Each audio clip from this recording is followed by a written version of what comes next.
Hello everyone.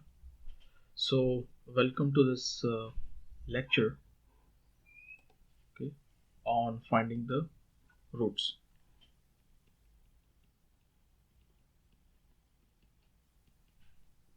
So basically, what we are going to learn in this lecture is how to find out the roots of a given equation.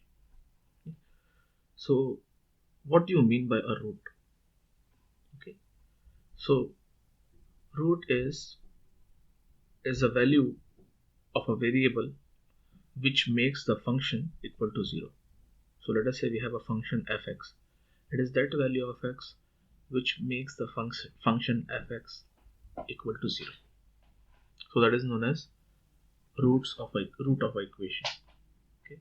So if you want to see graphically, you can say that this is my function. Okay. It is that value of function, that value of a variable which makes the function equal to 0. So when you see at this graph, what is that value? It is the point at which the graph cuts the x-axis. So this, what you can say, so this is nothing but what? Root. Okay. So there can be multiple roots. Okay. So in this graphical representation, there is just one root. Okay. For a given function, there can be more than one root. So I hope you all guys know the basics because we are learning this particular topic since I think high school. So you guys are aware of this. Now let us uh, move a step further. So when you talk about fx, we have basically two types of equation. One is algebraic equation. Okay, so when you say algebraic, it's going to be linear equation, then it's going to be quadratic equation, then it's going to be cubic, and the list continues. Okay, and another equation is transcendental equation. Okay, so what are transcendental equation? Those are those equation which include sine, cosine, okay, trigonometric functions, log, exponential. So those type of equations are known as transcendental equations. Okay. So when you talk about linear equations, when you talk about quadratic equations, we all have formula for calculating the roots of these two types of equation. Okay. And even I think for cubic.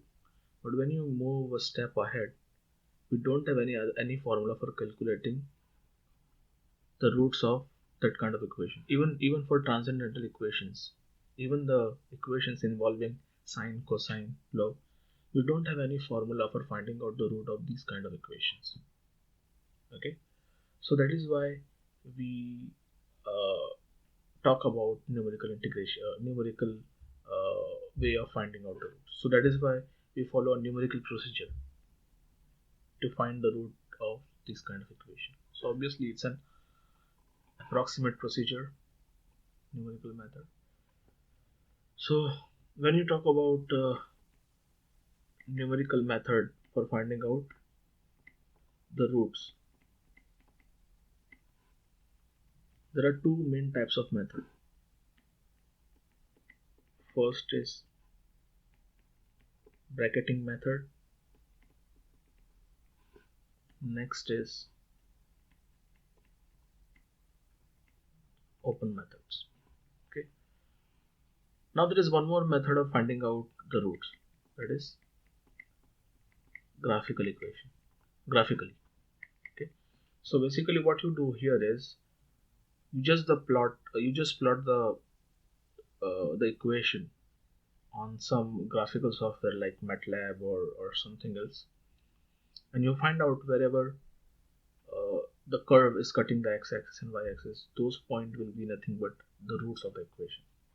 Okay, so this is one method that you can follow.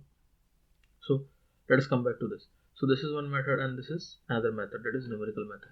So when the function becomes complicated, I think the best bet here is to follow the numerical procedure. So when you talk about numerical procedure, again, there are two methods. First is bracketing method and second is open method. Okay. When you talk about bracketing method, there are two types of method that actually we are going to see. So first method is going to be known as bisection method, and the second method is going to be known as false position method. Okay. And when you talk about open methods, we are going to discuss